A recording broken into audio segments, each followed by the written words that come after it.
கிறிஸ்துவுக்குள் அன்பான தேவனுடைய பிள்ளைகளே, ஆண்டவரும் உலக இரட்சகருமான இயேசு கிறிஸ்துவின் நேற்ற நாமத்தினாலே உங்கள் எல்லாரையும் வாழ்த்தி ஆசீர்வதிக்கிறேன். எல்லோரும் சந்தோஷமாக இருக்கீங்களா? கர்த்தருக்குள்ளே சந்தோஷமாக இருக்கிறீங்கன்னு நான் நம்புகிறேன். இன்றைக்கி ஆண்டவர் நமக்கு இந்த 2ஆம் தேதி என்ன மங்கள வார்த்தை வச்சுருக்கிறாரு, எடுத்து வாசிப்போம். எசேயா தீர்க்கதரிசியின் புஸ்தகம் 54ஆம் அதிகாரம் 17வது வசனம் இப்படியாய் சொல்லுகிறது: உனக்கு விரோதமாய் உருவாக்கப்படும் எந்த ஆயுதமும் வாய்க்காதே போகும்.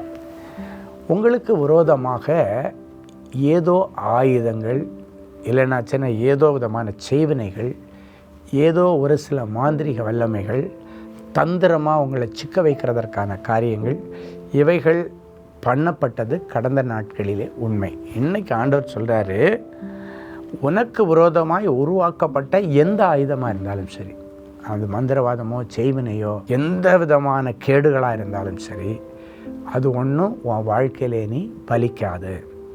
அவை எல்லாத்தையும் வாய்க்காதே போகும்படிக்கு ஆண்டவர் கேன்சல் பண்ணி விட்டார்.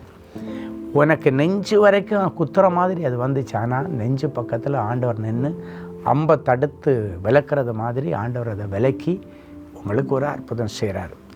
ஏன்னா ஆண்டவர் உங்களுக்கு முன்னால் வந்து நின்று கர்த்தர் உங்கள் முன்னே போவார் என்கிற வசனத்தின்படி இந்த 2ஆம் தேதியில் ஆண்டவர் உங்கள் முன்னே போகிறேன்னு சொல்கிறார். அப்போது எந்த ஆயுதம் வந்தாலும் ஆண்டவருக்கு தாண்டி தான் உங்கள்கிட்ட அது வர முடியும், உங்களை அது துக்கப்படுத்த முடியும். எனவே கர்த்தர் உங்கள் முன்னே போவார். ஒருவேளை நீங்கள் நினைக்கலாம், பின்னால் குத்துறவங்க ஒருத்தன் இருந்தானா என்ன பண்ணுறது?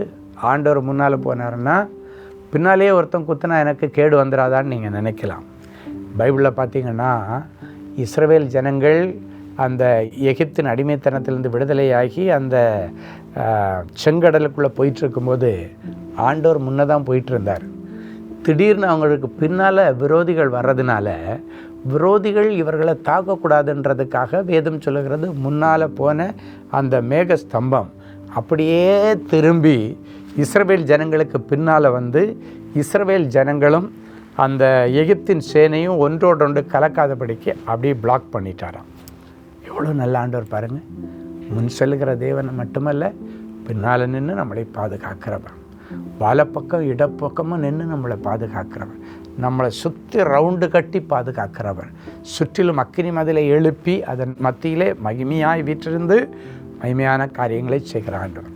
அதனால் அவன் மந்திரவாதம் பண்ணானே, இவன் பண்ணா என்ன பண்ணுறது, இவன் செய்தால் என்ன பண்ணுறது, என் பின்னால் எனக்கு விரோதமாக பேசுகிறான், என்னை குத்துறான், பின்னாடியே முதுகில் குத்தனுக்கு ஒன்றும் நீங்கள் கவலைப்படாதீங்க. அதெல்லாம் உங்கள் வேலையே இல்லை. அது எல்லாத்தையும் அதமாக்குவது என் ஆண்டவருடைய வேலை.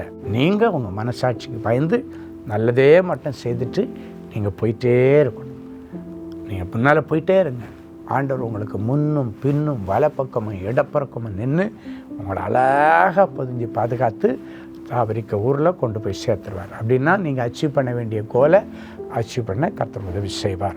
நீங்கள் இந்த மாதம் என்னெல்லாம் காரியத்தை பிளான் பண்ணி இதை முடிச்சிடணும், இதை முடிச்சிடணும், இதுக்கு முடிவு வந்துடணும், இதுக்கு முடிவு வந்துடணும், இதை தொடங்கிடணும், இந்த காரியத்தை இந்த நாளுக்குள்ளால் நடத்தி முடிச்சிடணும் அப்படின்னு எல்லாம் சில பிளான் பண்ணிட்டு போகிறீங்க. அந்த பிளானை ஆண்டவருடைய கையில் ஒப்படைச்சிருங்க. ஆண்டவர் அற்புதம் செய்வார். என்னுடைய ஒரு பழக்கம் என்னன்றது நான் உங்களுக்கு சொல்கிறேன். அது உங்களுக்கு பிரயோஜனமாக இருக்கும், எடுத்துக்கங்க. முடிஞ்சால் பிரயோஜனமாக இருந்தால் எடுத்துங்க. டெய்லி காலையில் நான் ஜெபத்தில் ஒரு வார்த்தை வைப்பேன். ஆண்டவரே, இன்றைக்கி என்னுடைய அஜெண்டாவை நீங்கள் ஃபிக்ஸ் பண்ணுங்கள். அப்படின்னா இன்றைக்குள்ள என்னுடைய ப்ரோக்ராம், நான் ஒரு செட் ஆஃப் ப்ரோக்ராம் வச்சுருக்கிறேன், உண்மை தான். ஆனால் இதெல்லாம் தாண்டி இந்த ப்ரோக்ராமில் எனக்கு கேடு வருமானு எனக்கு தெரியாது. இந்த இடத்துக்கு போகும்போது ஏதாவது கெடுதல் வருமா, அங்கே ஏதாவது கண்ணிகள் இருக்குமா எனக்கு தெரியாது. அதனால் நான் ப்ரோக்ராம் பண்ணியிருக்கிற உண்மை தான். அந்த ப்ரோக்ராம் லிஸ்ட்டை உங்கள்கிட்ட ஒப்படைச்சிட்றேன்.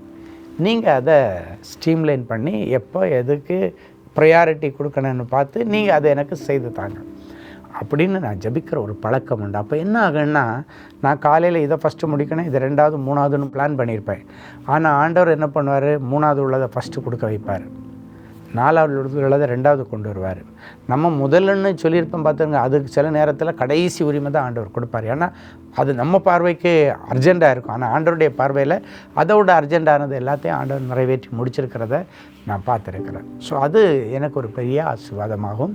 அந்தந்த நாள் ஆண்டவர் முன்குறித்ததை செய்த ஒரு திருப்தியும் எனக்குள்ளே இருக்குது. ஸோ நீங்களும் அதை ப்ராக்டிஸ் பண்ணுங்கள். கர்த்தர் பெரிய காரியங்களை செய்வார். ஜெபிக்கலாமா? அன்பான ஆண்டவரே, உமக்கு நன்றி. என் பிள்ளைகளுக்கு விரோதமாய் உருவாக்கப்பட்ட எல்லா மாந்திரிக வல்லமைகள், செய்வினைகள், எதிராளிகளுடைய திட்டங்கள், சத்துருடைய திட்டங்கள், பிசாசனுடைய பிளான் எல்லாவற்றையும் ஆண்டவர் வாய்க்காதே போகும்படி பண்ணி என் பிள்ளைகளுக்கு திறந்த வாசலை வைத்திருக்கிறதற்காய் ஸ்தோத்திரம். இதோ திறந்த வாசலை உங்களுக்கு முன்பதாய் வைக்கிறேன். அதை இனி ஒருவனும் மூட முடியாது. பாதாளத்தின் திறவுகோல்கள் அதை மேற்கொள்ளவே முடியாது. பிசாசு அதை மேற்கொள்ளவே முடியாது. இந்த வார்த்தைக்காய் உமக்கு நன்றி. தொடர்ந்து என் பிள்ளைகளுடைய வாழ்க்கையில் உம்முடைய திட்டங்கள் எல்லாம் ஒன் பை ஒன்னாக நிறைவேறட்டும். அன்றன்றுள்ள ஆகாரத்தையும் தாரும். அன்றன்று என் பிள்ளைகள் முடிக்கப்பட வேண்டிய வேலைகளையும் முடிக்க கர்த்தர் உதவி செய்யும். ஒரு நாள் அதை பெண்டிங் வச்சு அடுத்த நாளுக்கு லோடை ஏற்றாமல் அன்னன்னைக்குள்ளதை ஆண்டவருடைய திட்டத்தின்படி முடிக்கிற கிருபையை என் பிள்ளைகளுக்கு கொடுத்து பிள்ளைகளை கனம் பண்ணும். இயேசுவின் மூலம் பிதாவே, ஆமென்.